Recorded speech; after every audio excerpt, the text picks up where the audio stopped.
Hey everybody, this is Emery from Heavy Lifting Records. This is episode 7. Today I want to talk about why essentially you're doing this. You know, like is it to make money? Is it to get popular? Or are you just doing it for yourself? At any rate, what I would once you've figured out why you're doing that, what I would do is figure out what it's going to take. You know, you have time, you may or may not have money to meet your goals. So, as far as that goes, who should you invest in? You can invest in yourself. You can do it all yourself if you want. I think a lot of musicians start out that way. As far as money, you just bring what money you have, or you could just wait till you're earning money at shows, or some combination of the two, I think, is what most people do. As far as that goes, it just doesn't. It's not just about, you know, investing time in yourself or bandmates. You're also taking into consideration other people's time, like who's recording you, the mixing engineer, the mastering engineer, if you're going to include anybody else in the project for art or whatnot. For me and the Sleepover, I do, I fund it myself with my day job if we make money at shows, I throw that in there as well. And then as far as going to play shows out of town, usually goes back into gas. I mean, it just depends on how much you get paid, of course. Anyway, how can you invest? It's more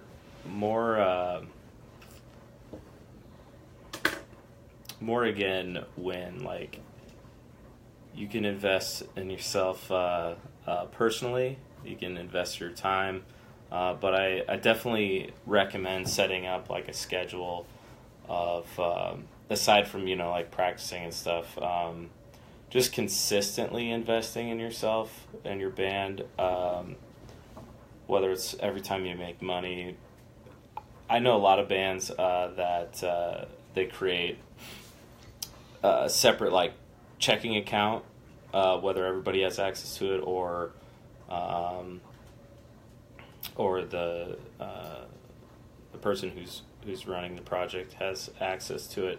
I think that's a good way of separating it, so you don't end up kind of exhausting your own funds when you're trying to support the band and making an album or whatnot.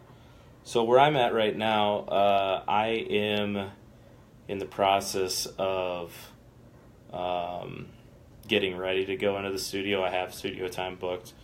I'm using the same guy I did on the last album, so I didn't really have to pay any money up front. We have a mutual agreement. He's became a friend of mine over the years, but that might not be an option for you. So, I mean, really, just planning it out. I mean, you don't want to get into a point where you have money to record, but you know you don't have enough money to put it out. I've seen bands fall where they've recorded it, but they just don't have enough money to get it mixed or mastered, or somewhere along the line, whatever media they want to put it out on, they just can't afford it. So as far as that goes, like, when you make money, make sure you're setting some a little bit off to the side for that. Best thing to do is be transparent with it with the members that you're working with.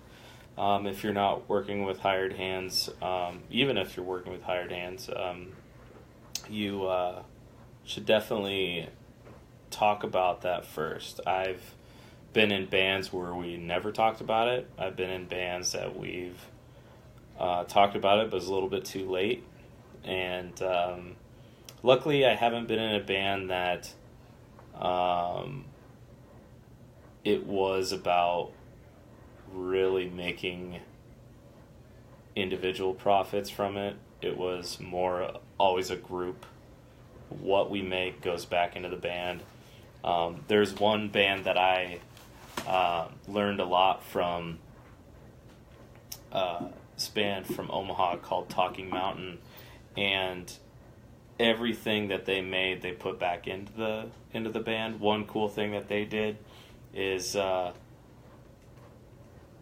it wouldn't really be into instruments or that kind of thing, but it would be into their live sound or their live shows. So they would spend money into more materials that they could use to make speakers or make sets and that kind of thing. So every time I went to see them, it was like a bigger and bigger show, a bigger experience. So really, I felt by going to their shows that I was a part of that I was creating a better experience for the next time I went to see them. So, for instance, like when I first saw them, they had kind of cobbled together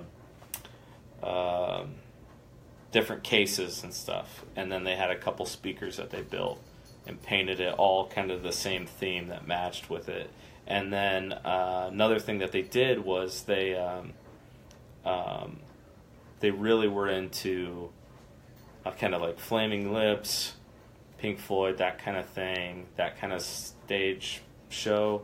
So it was very interactive. So they would, they'd buy balloons, to kick into the audience and stuff.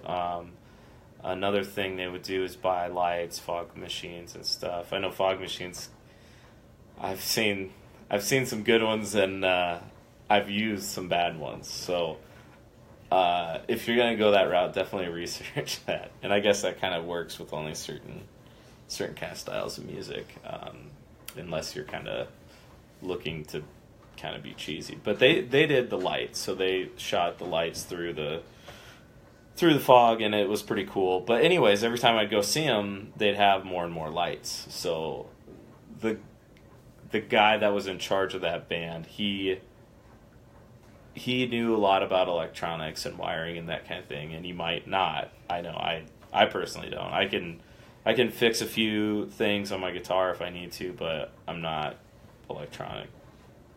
I don't have that much aptitude for that. But anyways, yeah, so I think everybody can invest, even if it's just a little bit at a time from each show. As long as you have a goal that everybody is trying to reach towards, I think everyone can agree upon something. Whether it's when every member starts making money, or if it's just open that you're each gonna, before you divide out the money, you're gonna send some off to that checking account or whatever of the band so that you save money. I've never really done a solo project before, so I can't really give a whole lot of advice as far as what that entails. I think it could potentially give you more opportunities to make more money because you don't have to work with other people's schedules. You just work with your own. Also, you can fit into different venues, like wineries and that kind of thing, where a friend of mine, makes some okay money at up in Boston for. But also, putting money towards some kind of promotion, some kind of marketing. I imagine by now you probably have like electronic press kit. I'll try to talk about that in a later video, but at any rate, like printing, whether it be posters or advertising on Facebook, which I personally haven't had a whole lot of luck on. YouTube, there's different types of ad source campaigns you can do, but that'll kind of be its own episode, because I've like I said, I've had my own pitfalls with certain things. Like I've wasted money thinking it would help down the road, and in turn, I found like the least amount of money is actually profited more. So, anyways, thanks for tuning in. I appreciate you guys watching. I do these every Thursday at 10 p.m. So I'll see you next time.